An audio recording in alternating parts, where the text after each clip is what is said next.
Welcome to the Less Doing podcast, where you will learn how to start living more by doing less. Let me help you optimize, automate, and outsource your entire life so you can focus on doing the things you love.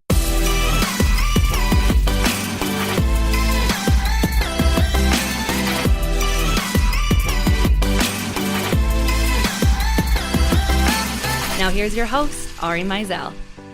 Welcome back to the Less Doing podcast. I get to be your host today. My name is Mackenzie Sweeney, and I'm here with our guest for our 300th episode, Ari Meisel himself. Ari, welcome to your own podcast. Thank you very much for having me. Absolutely. We are excited to dig a little bit more on where you came from and understand your mindset a little bit more. So can you start off by telling us what you do in one sentence? Sure.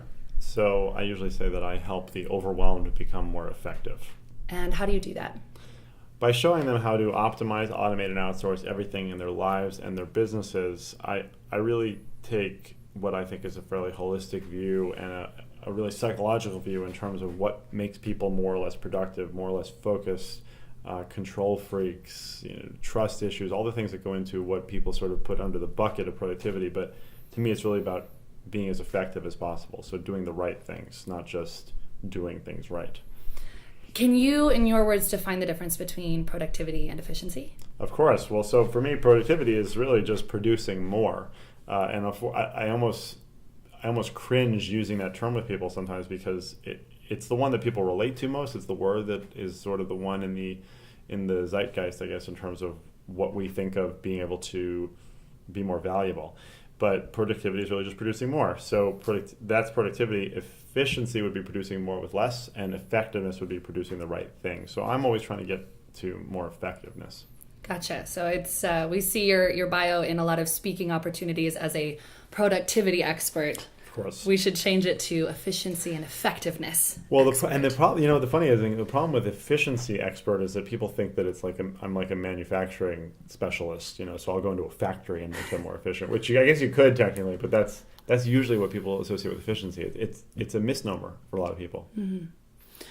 Now, especially when finding your unique ability of being an effectiveness expert, so often we struggle it with ourselves. How did you find that this was the space in which was your true calling? I think that we teach best what we most need to learn. So having been in a situation where I was confronted with the literal question of what would you do if you could only work an hour a day because of a debilitating illness that I had, you could either sort of throw your hands up and just let the tide wash over you, or you have to figure out some way to innovate in that situation. And for me, it was an entirely new system of productivity. So really sort of understanding how limitations can help us come up with new ways of getting out of the situations is how I look at it. Can you actually detail a little bit more about your past? I know a lot of our listeners know back in 2006 you were struggling with Crohn's disease, but for the listeners who might be newer, can you help us understand where you came from and how you were able to optimize and understand yourself a little bit better? Of course. So I was working in construction right after college for 3 really hard years. It was a really important project for me in terms of learning project management, motivating a team, dealing with legal aspects, zoning, finance, all that sort of stuff. And I don't think I did most of it particularly well. The thing that I do feel confident about at the end of the day was that I was very good at leading a team. And that was what I loved doing. And the way that I did that at the time was that I told anybody that worked on the job that they had to teach me their trade. So I spent the next 3 years of my life from the age of 20 to 23 learning and doing every construction trade imaginable, from bricklaying to asbestos removal and roofing and building roads. I mean, every single thing possible. Because it was the project I was doing was a historic renovation, I was able to, or restoration rather, I was able to do things that a lot of people don't get to do in their first 15 or 20 years of construction because they're doing new stuff. So it was the hardest work I've ever done in my life. I was not taking particularly good care of my body or my mind. And at the end of the 3 years, I was in a lot of debt, and I had gotten diagnosed with Crohn's disease. And for those who don't know, Crohn's is a chronic inflammatory condition that affects the digestive tract. It's considered to be incurable. It's very painful and very, very debilitating, and especially at the time still. even 10 years ago, 11 years ago, it was not particularly well understood. There were all sorts of different modalities in terms of what caused it, what made it worse. And so I went from working 18 hours a day to finding myself in this situation where I could barely do an hour a day. And I was getting sicker and sicker, and I was put on a lot of meds. And in full transparency, the medicines that I was on were a huge saving grace for me. And I think that they really gave me a little bit of a chance to be able to change things. The problem with most situations where people are against traditional medicines is that they don't change their lifestyle. And I drastically changed mine. I stopped eating McDonald's twice a day and smoking a pack of cigarettes a day and drinking excessively at the time every day. And so for me, first of all, starting with the exact opposite of everything I've been doing was the easiest thing to do, because rather than thinking, should I try this? No, I was like, I'm just going to do everything completely opposite. So there was a lot of self-tracking and self-experimentation, nothing insane. And honestly, at the time, this was, I guess now like 8 years ago, there weren't as many cool like biohacking tools like we have nowadays, and you couldn't go sit in a cryo chamber and freeze yourself and all that kind of. So a lot of it was really seeing how different foods made me feel. And at the end of the day, the number one biohack, in my opinion, is self-awareness and proprioception, which I know you'll understand as a yoga instructor. We have so much stuff going on in our lives and our minds all the time that it's really easy to just lose awareness of what's happening. And if somebody's listening right now and you just say like, just stop listening to me for a second and think about how your big toe on your right foot feels. You stop and think for a second, like, oh yeah, there it is. Like you realize that you weren't like in touch with those kinds of things. But that goes in terms of what we eat. So many people get to a part of the day where they are feeling tired or hangry or just angry. Hangritated. Or hypoglycemia, I think is another one. Yes. And the problem is they never think like, who have I interacted with in the last 3 hours, and what did I eat in the last 3 hours, right? No one really thinks that. And even if they do, it's like, oh well, whatever. It's a passing thing. But you start to recognize correlations, and then once you see a correlation, then you can start experimenting and then go deep. And then if nothing happens, fine, you try something else. But usually something will. And at the end of the day, I truly believe that control is the antidote to stress, and control can come in many different forms. One of which is information. I like your point of especially where your mind goes, your energy flows. So in terms of bringing awareness, mindfulness is a buzzword amongst everything nowadays, and it's almost become the popular thing to be mindful. But in true essence, how do you become more mindful, and what tips or hacks essentially would you give for mindfulness? And we know it's not a slow process, but what's one small action item that people can start to do on a regular basis to draw awareness to how either the food or the people are making them feel? So there's a few different really low tech and higher tech ways to do this, and you decide which approach works for you. So a really easy one is you take a piece of paper and you have the hours of the day written out, 9 to 10, 10 to 11, 11 to 12, and just have some reminder on your phone. Do it for 3 days, and just every hour, just write down everything that you did in that last hour. Now, the truth is that for a lot of people, and this is the case for me, a lot can happen in an hour. And so I might not be able to keep track of everything that does happen. But that's one way. What did you do in the last hour? It's like a little bit of a retrospective. Another one is a bit of a hack, which I did for quite a long time. If you have an iPhone or an Android, you can use a program called IFTTT, which stands for If This Then That. And you can set up an automation that if you take a picture with your phone and you put, depending on how you want to set it up, but if you put it into a particular album, or if you take a screenshot or something like that, you just take a picture of whatever you eat, and don't track calories, don't identify anything, just take the picture, and then you can set up an automation that 3 hours later, it will come back to you with that picture and say, how do you feel? That was an incredibly powerful thing for me. Really, really amazing. Because I started to recognize, it's like, oh yeah, I did eat that, and now I feel kind of shitty. It's like, it's crazy. You start to see those correlations. Then you just say, well, I'm going to cut that out for 3 days, and you start to notice things. And placebo effect, it may be, but sometimes perception is reality. And again, I really do believe that control is a big aspect of it. Another one in that way, well, of course, you can do the same thing with people, right? Anytime you have an interaction, just say, at the end of the hour, who did I meet with over the last hour? And how am I feeling? 1 to 10. Just start to recognize that kind of stuff. And even if you don't find some incredibly accurate standard deviation tested, correlation, you just are bringing that awareness back to what's happening in your day and who you're interacting with, and really like what you're doing with your resources. Especially with the people aspect, we're actually at Genius Network right now, a very incredible buzzing event with all these fantastic minds, and noticing the people that you're interacting with. A lot of times people can come at the end of these events and feel quite exhausted because of how much energy, and you're actually an introvert. Despite being able to love being on stage and speaking. So how are you able to keep full energy throughout these very high energy and intense events with like minds where this energy is consistently flowing? So there's two things. One is, yes, I am an introvert, and what that means, which a lot of people mistake what introvert and extrovert means, but for an introvert essentially is somebody who just recharges when they're by themselves.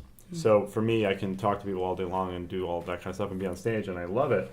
But I need to get back to my room, at the end of the day, and basically recharge by myself. And that's kind of all it takes. Like last night, I did that, and even if it's just going through emails, but just sort of being alone at the end of the day. So I was never the type of person, like in college or whatever, who would want to be hanging out with another person until like 2 a.m. I'd rather hang out with them till 1:30 and then have another half an hour by myself and just be able to recharge. But the other thing is that I actually do believe in, my friend Todd Herman teaches this thing called the alter ego. And I do believe that for a lot of entrepreneurs, for a lot of business people, we have that alter ego, where that's the person, that's the identity that is speaking on stage and is talking to people. And it's not inauthentic at all. It's just a particular subset of your personality.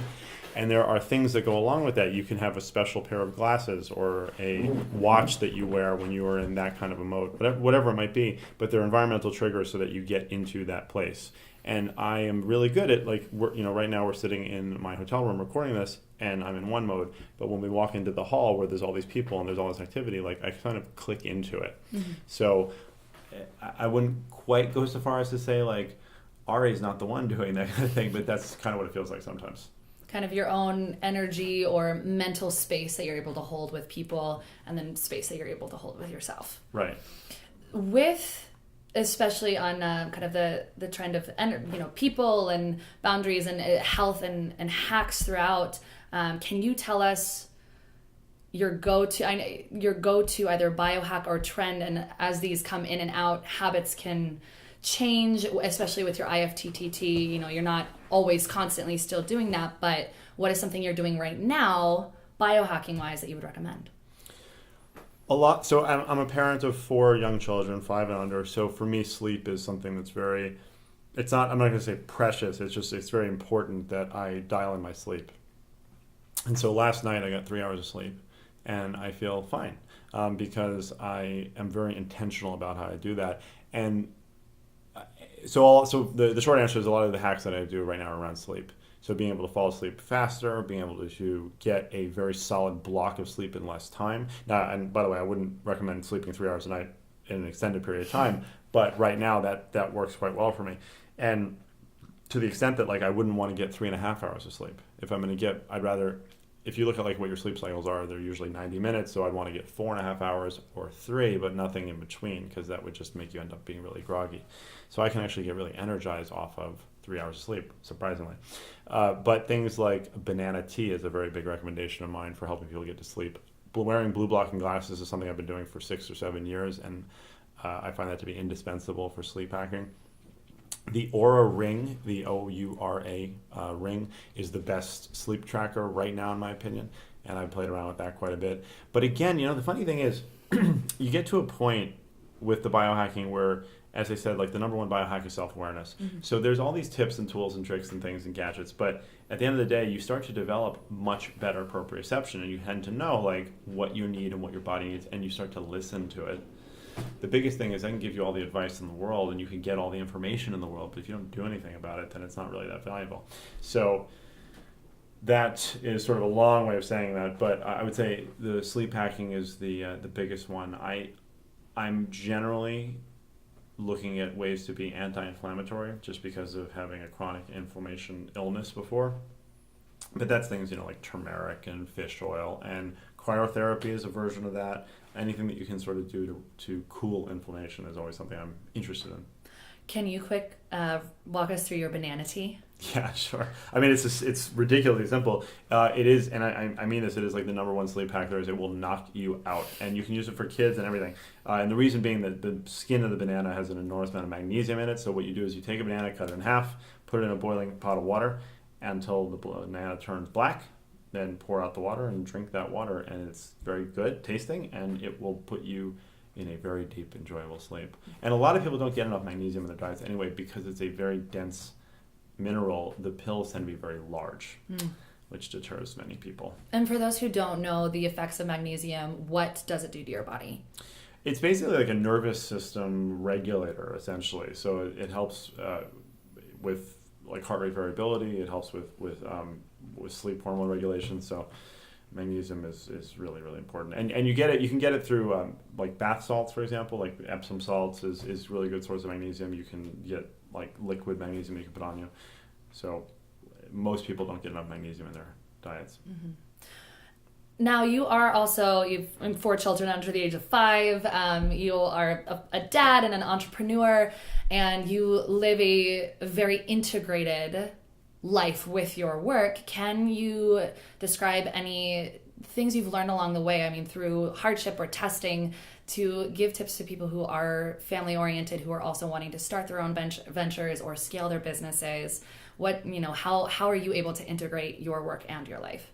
Well, so first of all, I have to say I like that you use the word integrate, because most people call it a work-life balance, which I don't believe in. Mm-hmm. And there's no such thing, in my opinion. You'll always be out of balance if you're looking for some kind of balance, just because you're the same person at the end of the day. You're the same heart and mind and body. So having a work-life integration, understanding that there needs to be levels of compartmentalization that you do. And so that's the number one thing for me is compartmentalization. I'm able to create triggers, much like the alter ego thing, that there are certain modes that I'm in at certain times and other modes that I'm in at other times. And when I am in dad mode or family mode, that is the mode that I am in. And there are things around that, like I don't have my phone with me when we're at home doing that. And there's just certain activities that go along with that, which may sound obvious, but the thing is, if you get in this idea that it's easier to act your way into a way of thinking than to think your way into a way of acting. So same thing for work, knowing that there's a particular chair or the glasses or the essential oils that you use when you are working. If you recognize that you create these environmental triggers for being in those particular modes, it makes it a lot easier to switch between them. But the second part of that is absolutely indispensable is systems for capturing ideas. This is one of the most important things to me in my entire life, is that I am an idea person. As most people are, some people are more than others, but entrepreneurs are certainly idea people. And where you lose presence when you're with your family, for example, or you're with friends or whatever, is that you get an idea and you start thinking about it. And the thing is that the human brain is great at coming up with ideas. It's very bad at holding on to them. And also recognizing that there is a different time in your day and your week to come up with an idea versus a time to process that idea. So systems for capturing ideas are everything from having Post-it notes around your house to I have 2 Amazon Echo Alexas in the house that I can at any time say, Alexa, like make a Trello card for this, or Alexa, remind me of this. And then even automations. So if I take a screenshot on my phone every night at 8 o'clock, I get a digest of all of the screenshots of the day, so then I can think through it. And so that at the end of the day, I can be pushing my kids on the swings and have my hands full and all that stuff, but I get an idea, I can capture it in a second, and then move on. Mm-hmm. That is the single most important thing that I can tell people, is having proper systems for idea capture will really, really help you with reducing stress, reducing that feeling of overwhelm, and also allowing you to remain present. Be able to trigger that deep thought that does create that innovation. And especially when you say your environmental triggers, it sounds like those are your routines or your rituals, even if it's one little small thing that when you sit down, you put your blue blocker glasses on, you're going to be doing your content. So having that consistency of rituals, and then with your idea capture, being able to set the boundaries and the systems to do as such. One of my favorite ideas that you have presented changed my perspective. It was the idea of replaceability. And that can be scary for some people, but can you walk us through what your perspective on replaceability is and how you're able to train and teach that to other people? It's actually really good timing for that too, because I just figured out this sort of way to replace part of my, what I consider to be my unique ability. So yeah, it's an interesting driving force for me, is that I'm always trying to make people think in ways that they can be as replaceable as possible, which is completely contrary to what our egos tell us, right? We need to make every little thing that we do valuable, unique to us, protected by us, so that nobody else could possibly even understand how to do it, so that they could ever take it away from us. And that's where you end up with people saying that they're so busy and that they're so busy. They're so irreplaceable. So irreplaceable because they can book travel, you know? And I'm not trying to trivialize it. The truth is that those people do have things that are very valuable, but they end up filling in the space with all this other stuff.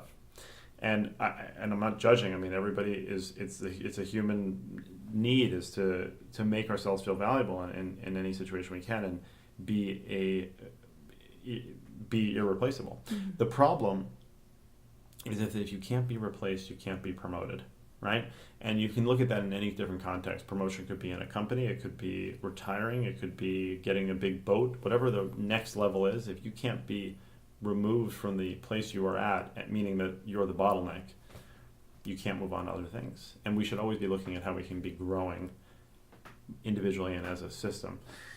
So if you start to look at what you are actually doing with your time and the processes that you go through and documenting them, and start to recognize that the 7 steps it takes to do that thing you do really could be done by somebody else, or maybe a application online or an app or something, it should be very freeing. You should start to recognize that a big weight is being removed from your shoulders, because you are no longer this bottleneck. You are no longer a liability. You think about the extreme example of, what happens if you get hit by a bus tomorrow? It's true. It's not, the fear of that is not that you're going to get killed by the bus, because you're going to be dead at that point. The fear is, well, what will happen next? What happens to the company I built, the legacy I wanted to create, my children's future, my spouse's well-being, whatever it might be. And in some ways, it's very lazy to just keep going through your life doing the things that you do because you've always done them. It's a lot harder to stretch our brains and create that neuroplasticity to figure out a better way of doing it. So if you look at it like, how can I replace myself in this situation? First of all, what's going to start to happen is that your business will get more efficient. Your life will get more efficient, because you'll start to recognize all these processes that either you don't need to do or you can do better. But what you also start to find out is that as you chip away at all the stuff, and I always think about the Michelangelo take on sculptures, that the sculpture lives in the block of marble. It's just his job to chip away the excess. So if you do that, you get to what is your unique ability. And you start to find out that that's the thing you really love doing, that you're really good at, that you can really bring value to the world with. Mm-hmm. So in my case, and why I said this was good timing, my unique ability, in my opinion, is as a curator and creator of content. I like to write, I like to speak, I like to do these podcasts, but I also, for the last 7 years or so, I probably follow 150 to 200 blogs a day, where I'm looking at thousands of blog posts a week. And now I'm not reading them all, but I'm processing and I'm deciding which are the right ones I want to share with our community, and on a newsletter and on the podcast and all that kind of stuff. And it's a big part of my time. And it's also the kind of thing where if I don't do it for a few days, I miss things. So I was really excited this week to be able to train a machine learning artificial intelligence platform to curate content the way that I do. And on one part of what I do, I was able to get it to 87% accuracy. On the other part, I'm at 67%, so I'm still training it. But it's extremely promising, and it removes a very big chunk of what I have to do. And I can still curate, because it's never going to be perfect. But it's something that you would never think could be done by someone else. And yet you're mapping that thing that is uniquely you onto a computer algorithm. And to me, that's not scary. That is amazing, because all that means is that I can do more of the things that I want to do. Especially with growth, and in the last 4 weeks, you've had a lot of growth yourself, from stepping back from the virtual assistant company that you co-founded, Leverage, to revive your brand of Less Doing. And it's been a whirlwind of 4 weeks for you. Can you give us some of the challenges that you faced, on the day-to-day, and some of the main takeaways that you have from this last month? Yeah, I have to say it has been an incredible ride. I mean, separating from Leverage was a decision that was a long time coming, and I did not take lightly. And the biggest loss for me was the daily interaction with the 200 plus people on the team that I built. And at the end of the day, Leverage was an idea that I wanted to continue going on and was on a good path to do that. So less doing is what I really love doing, and that is the thing of dealing with people and interacting with businesses that have real challenges. And I like being the sort of genie in the bottle, that somebody has a problem, I want to figure out a way to fix it. And that's not something that is meant to scale. So there's different ways to approach that. So now we have a very, very small team, of which I'm very grateful that you're a part of. And I got to do all the things that I knew were inherent to my ability to do, but that I'd been blocked from doing because I'd been distracted for a long time. And one of the main things was trusting people and allowing people to be empowered and have more responsibility than they quote unquote rightly should. When I did the separation and I started focusing on less doing, a week later, basically, I was going on a Disney cruise with my family, and I was going to be disconnected from internet willingly for the first time in ever. Really, ever. And 7 full days of off the grid. Yeah, exactly. And so what that meant was that I had to have a system in place, and I had to have people that I trusted to do things and run things that honestly had not quite been figured out yet.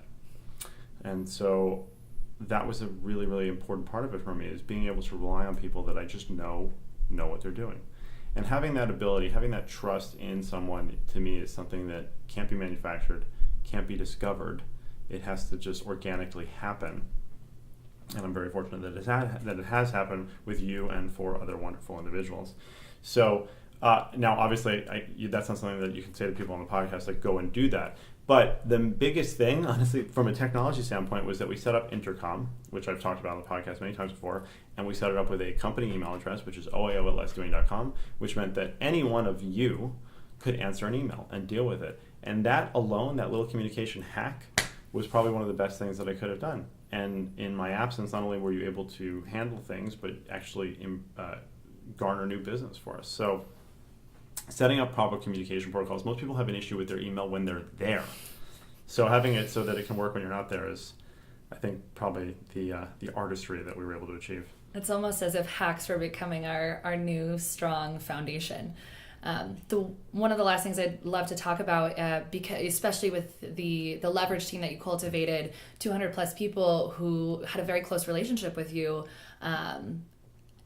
your leadership style is very specific, and it's been a topic of conversation amongst my colleagues. Working with you at Leverage and working with you at Less Doing, it's something that's very talked about, and I have my own definition for it. I call it empowerment by mutual respect. But how do you see your leadership style? I was kind of curious to get your take on it. I like the name of that. Well, yeah. So I think that, I don't know if you call it a leadership style per se. I tend to be very trusting of people in general, I'd say, and not to a fault, because it's never been a kind of thing where like I've been taken advantage of because of it. But I am quick to trust people and trust them deeply. And fortunately, I think I guess it's never come back to bite me, because I do have a good sense of people. That's probably what the best thing is that I think I read people very well, and I can understand what drives them. It's probably what makes me a good coach in what I do. But understanding the motivating factors behind people, and whether that is a negative motivator, so something that they're afraid of, or a positive motivator where something that they are truly invested and there's a love there that they want to achieve. Identifying those things, I think, really shows people's true colors in a lot of cases. So being able to trust people and understand what it is, not only that you need them to do for you, but what they will be excited about doing for all of you. I would say that one way to package that up is that I try to teach people, I do believe that you should never put yourself second. Now, that doesn't mean that you always have to put yourself first, But if there's a lot of situations, especially parents, where we're actively putting ourselves second in many situations, as you think about on airplanes when you have to put the mask on yourself first before helping other people, a lot of people feel like they're consciously or subconsciously martyring themselves in some cases by working harder and taking on the burden, as it were. And all you're doing is reducing people's ability to fend for themselves and creating an unrealistic environment within which they really can't thrive. So I have always been a fan of giving people more responsibility than they think they're ready for. I think that they will be ready for, not that necessarily that they are, and having people rise to the challenge.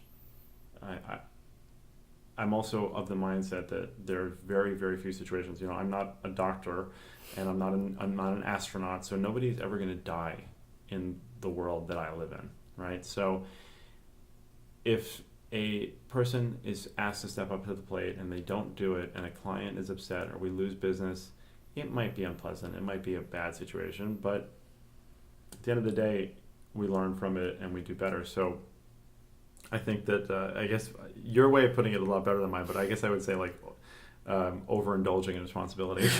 Well, it's interesting because if you break down the word responsibility, it's your respondability, your ability to respond, and it becomes an action rather than a reaction. It's a positive thing, and you can choose not to act, but it is an action word instead of a reaction.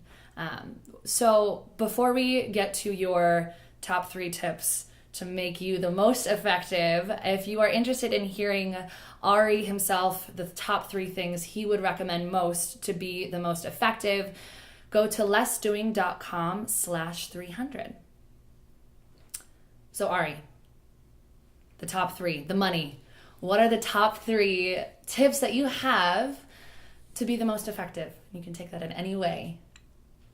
So I think that we sort of covered these throughout the interview, but if I had to sum it up, I would say that the top 3 for me, and I'll expand on them, but 1 is having a system for capturing ideas. 2 is making yourself as replaceable as possible.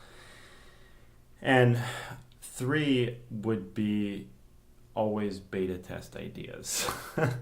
So I think the first one about making yourself replaceable, we sort of talked about that, but one of the best ways to do that is to take an inventory of how you're doing things. Sometimes it's better to have somebody do that for you, and then document out how you do the things you do in your day, and you'll start to recognize in checklist form, see that there are things that you just don't need to be doing that you can probably automate and, if necessary, outsource. So that'd be the first thing. Look at how you can make yourself replaceable, and even the things that you think could never be replaced because it's so uniquely you, try. The second one is the idea capture. So as I said, automations, having post-it notes around your house, having Amazon Alexa, having Aqua Notes in your shower, which are the waterproof post-it notes, having something in your car so you can record audio. It doesn't matter what it is, having ways to capture ideas and in the way that you like doing it. A lot of people don't like writing. So if you want to do audio and video, have those systems set up. Maybe you do like writing, have notepads. Whatever you need to do, make it 20 seconds easier for you to get an idea out of your head, and you will be a lot happier. And the third one about beta testing. So this is one that I've always believed in, but I actually had a revival of this yesterday after hearing Randy Zuckerberg speak about something. So I think that you can always beta test ideas. So I'm always the kind of person that I don't want to wait and tinker and perfect something. I want to get it out there and show it to people and have them tear it apart, and then we can make it better and better. Or I find out that it's useless. I don't want to pursue it. I don't want to wait at all to do that. And as you know, in the last month, we launched a funnel. We've created all these new programs, and people are responding positively to it. And we're refining it as we go. It's an approach that I think you and I would not have been able to do in the past couple of years in previous situations, and now we can run as fast as we want to. I think that as Reid Hoffman from LinkedIn says, that you want to be doing all the other things in business like customer service and payroll and finance stuff just to the extent that it doesn't slow down growth. Always be growing in those situations. So on that note, you can always beta test ideas, and you can see if you can get one person to pay for something you want to do. That might be enough for you to get going. And the reason I said about Randy Zuckerberg, which this was really cool for me, is that a lot of people, I've heard this pushback a lot of times. They're like, well, what if I want to do a brick and mortar thing? You can't really beta test a restaurant, right? Randy Zuckerberg beta tested a restaurant by opening a New York restaurant first as a pop-up in Chattanooga, Tennessee for 1 week. And that to me was brilliant. I was like, of course, that makes sense. You can beta test a physical idea by doing it somewhere really cheap. And if it works there, then it will probably work somewhere else. But if it doesn't work there, it's definitely not going to work in the big time. I love your idea of beta testing. When I first came on to Leverage as a VA, I got access to your Less Doing Bootcamp, which you did 2 or 3 years ago with Creative Live. And I heard your idea of you don't believe in long-term goals. Life is 6-month goals done in 2-week increments. And the idea of beta testing, I usually do it with feelings instead of ideas, especially my reactions to things. So if I want to change a perspective or looking at, let's test something out, I give myself 2 weeks and I say, okay, we're going to feel an extreme opposite of how I usually reacted. We're going to pick something completely different for those 2 weeks. And if it sticks, great. If it doesn't, we get to try something new. But I think your idea of beta testing gives somebody a tangible place to start. And once you start driving on the road, you're going and you can figure out where you're going to go from there. But that's the hesitancy. It's the putting on the gym shoes. Well, and the thing is about that is so it's funny. I've spoken to tens of thousands of people around the world, and I always like to ask this question is, what is your biggest productivity challenge? And at the end of the day, the number one challenge that people say is email.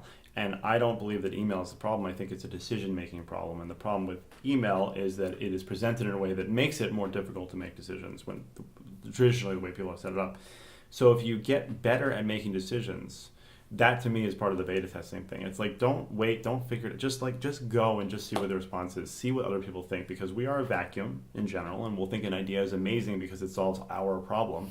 But as soon as you tell somebody else about it, you might not get the same response. And a lot of people spend a lot of time in the hole before they come out and show it to people, and then they've wasted time, money, missed out on opportunities and everything. So just get it out there. Always be, they say, always be shipping something, right? So every day you should ship something. An idea, a postcard, anything. Yeah, something. Anything else that you would like to tell our listeners? I'm really excited about the Less Doing Labs community that we have built to this point of almost 800 members now. Actually, I think we are over 800. And we're looking to double that by the end of the year. We are massively investing time and effort and money into producing more content. We're going to be doing a lot more video and a lot more behind the scenes stuff, a lot more more podcasts, more interviews, more webinars, all of the kinds of things that we can do to get you and meet you where you are in order to help you be more effective. So I would just implore people to go to lessdoing.com and check out the labs and see what we've got in store for you. Fabulous. Well, Ari, it was a pleasure getting to pick your brain here today. Thank you for letting me interview on your podcast. And for listeners, if you're interested in joining that Less Doing Labs community, again, go to lessdoing.com. And if you have any questions or your favorite part of the episode, feel free to Facebook, Instagram, and tweet at Ari Meisel. Hope to see you next week. Thank you for joining us today on the Less Doing podcast. If you enjoyed today's episode, please share with your friends. For more information about Ari and his groundbreaking methods, please visit us online at lessdoing.com and on social media at Ari Meisel. We'll see you next week.